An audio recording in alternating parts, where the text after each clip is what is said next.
কাউসারি শানে নজুলটা মনে পড়ে গেল, আপনাদেরকে শোনাইয়া দিয়ে যাই। পৃথিবীর বিখ্যাত তাফসীরের কিতাব তাফসীরে মাযহারিতে আল্লামা ইমাম সানাউল্লাহ পানিপতি রাহমাতুল্লাহি আলাইহি লিখলেন, পৃথিবীর বিখ্যাত তাফসীরের কিতাব তাফসীরে বাইজাবি শরীফের ভিতরে আল্লামা নাসিরউদ্দিন বাইজাবি রাহমাতুল্লাহি আলাইহি লিখলেন, তাফসীর রুহুল মাআনির ভিতরে আমার বড় ভাইরা আল্লামা ইমাম মাহমুদ আলুসি আল বাগদাদি আল হানাফি রাহমাতুল্লাহি আলাইহি লিখলেন, তাফসীরে কানজুল ঈমানের ভিতরে আলা হযরত আহমদ রেজা খান ফাজলে বেরলভী রাহমাতুল্লাহি আলাইহি লিখলেন, সমস্ত তাফসীরের কিতাব যা আছে মোটামুটি 32টা তাফসীরের কিতাব যদি আপনারা ঘাটেন, আমি অদম দেখার সুযোগ হয়েছে, দেখলাম সূরা কাউসারের তাফসীর লিখতে যাইয়া লিখলেন অনেকগুলো বিষয়, অনেকগুলো কারণ এই সূরা কাউসার নাজিল করার। তার মধ্যে একটা কারণ হলো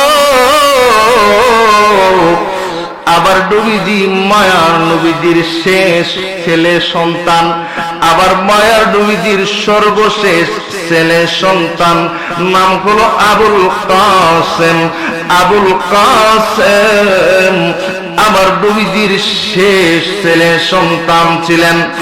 উনি দুনিয়ার জমিন থেকে বিদায় হয়ে গেলেন, উনি দুনিয়ার জমিন থেকে বিদায় হয়ে গেলেন। বাবার সামনে সন্তান দুনিয়ার জমিন থেকে বিদায় হয়ে যায়, সন্তানের লাশ পিতার কাঁধে এর চাইতে ভারী বুঝি আর কিছুই হতে পারে না। আবার নবীজির মনটা বড় খারাপ, আবার নবীজি চোখের পানি ফেলে কান্না করতে লাগলেন। আল্লাহ আমার আল্লাহ দেখলেন বন্ধু আমার হাবিবুল্লাহ আমার রাহমাতুল লিল আলামিন আমার মন খারাপ, চোখের পানিগুলি ছেড়ে ছেড়ে কান্না করে। কাফিররা, মক্কার বড় বড় কাফিররা বলতে লাগলো মুহাম্মদের ছেলে সন্তান টিকে না, দুনিয়ার জমিন থেকে বিদায় হয়ে যায়। মুহাম্মদ লেজ কাটা, মুহাম্মদ লেজ কাটা হয়ে গেছে, নির্বংশ হয়ে গেছে। এক একটা কথা যেন রাসূলের অন্তরের ভিতরে তীরের মতো বিঁধতেছিল। আল্লাহ আবার একটা পুত্র সন্তান দুনিয়ার জমিনের মধ্যে থাকলো না। আবার বাউলা, আবার নবীজির চোখের পানি ফেলে ফেলে কাঁদতেছিল। আবার নবীজির চোখের পানি দেখে হযরত ওমর পাগলের মতো হয়ে গেল।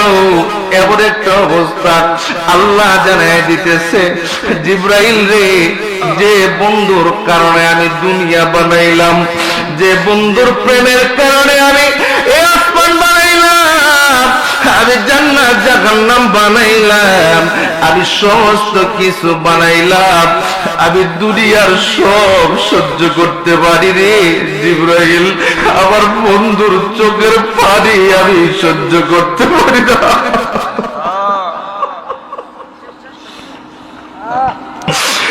এমন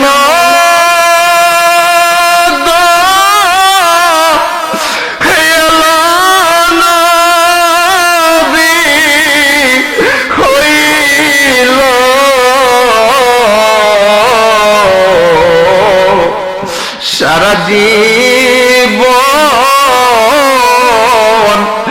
উম্মত বইলা কাঁদিল, সারা জীবন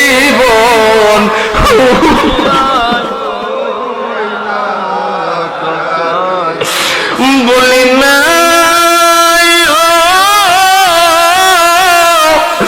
মায়ার নবী খবরে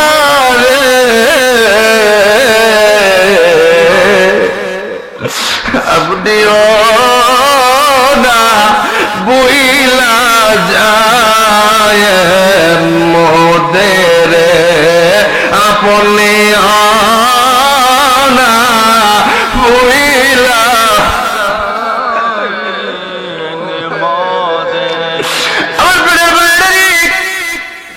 আমার নবীজি চোখের পানি গুলি ছেড়ে ছেড়ে কান্দে। আল্লাহ আমারে সত্যি বুঝি তুমি লেজ কাটা বানাইলা, আবার একটা সন্তানও তুমি দুনিয়া জুবিয়ে রাখল না।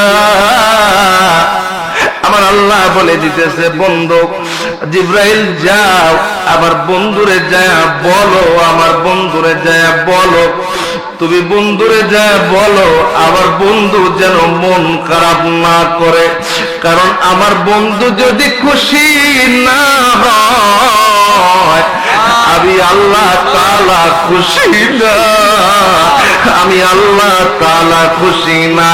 জিব্রাইল যাওরে যাও, আমি সূরা কাউসার লিখে দিলাম, দলিল করে দিলাম, আমার বন্ধুরে যায় আমি হাউজে কাউসার বানাইছিলাম আমার বন্ধুর জন্য, আমার বন্ধু যারে মন চায় তার হাউজে কাউসারের পানি পিলাইব। কিয়ামতের কঠিন ময়দানে যখন অর্ধহাত এই এক হাত দুই হাত উপর থেকে যখন সূর্যের তাপ দিবে রে, যখন জামা জমিনটা যখন তামার আকার ধারণ করবে রে, যখন মাথার এই মগজগুলি টকবক টকবক করে ফুটবে গো, ওই দিন হাউজে কাউসারের দরকার হবে।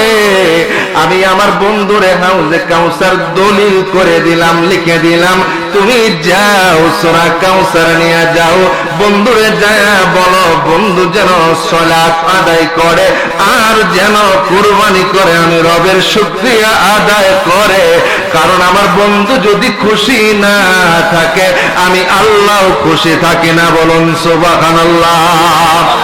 যাকে দেখে রবি শশী আনন্দে হইত খুশি, বলেন যাকে দেখে রবি শশী আনন্দে হইত খুশি, আমার নবীজি খুশি না হইলে আল্লাহ খুশি না, নবীজি খুশি না হইলে আল্লাহ খুশি না। একজন নবী আসিল গো সোনার মদিনায়, একজন হাবিবা সোনার মদিনায়, আগলা ইলাহা ইল্লাল্লাহ, জড়ে লা ইলাহা ইল্লাল্লাহ, আকে লা ইলাহা ইল্লাল্লাহ, মুহাম্মদ রাসূলুল্লাহ, লা ইলাহা ইল্লাল্লাহ, জড়ে লা ইলাহা ইল্লাল্লাহ, আপনি লা ইলাহা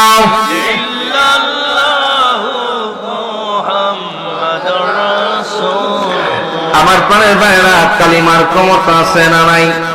জবান খুলে বলেন আছে না নাই? আওয়াজ তুলে বলেন আছে না নাই? আমি এই বছর 18 জুলাই